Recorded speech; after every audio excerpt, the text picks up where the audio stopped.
Magandang hapon sa inyo lahat. Ako po si Nino Pagkakapon na nagre-report. Andito po tayo ngayon sa sentro ng ating papin kay Mang Kaloy. Gusto na po yung sino ng kakagulo sa ating sentro ng papin. Let us interview. Okay, anong masasabi niyo sa mga nagkakagulong tao dito ngayon kay Mang Kaloy? Nagpapaprint sila eh. Anong sabi ko ba ito? Sa tingin ko AP. Anong mga pinapaprint nyo? Tungkol saan?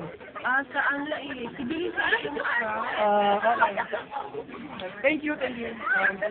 Natungayan natin ang taong nagkakagulo, sa mga nagkakagulo. Ngayon, nag-interview pa tayo ng iba. Okay? Kayo, anong masasabi nyo sa pagdumog ng mga tao dito? Kasi sento ng ating papinte, Mang Kaloy. Ate ko namin ko.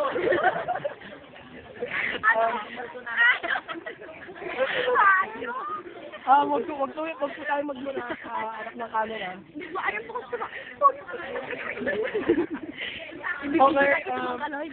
Okay, yung mga fans po ni Mang Kaloy nagkakagulo na. Okay. Sige niyo si Mang Kaloy. Excuse me, kukuha na lang sa niya. Yung Kaloy meron yan, like, ka.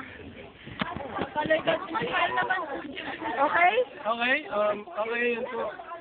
Yan po si Mang. Sabi ka nga lang siya, alam mo Ito na po. Miss, ito may interview, Miss. Ano po, takot siya sa akin.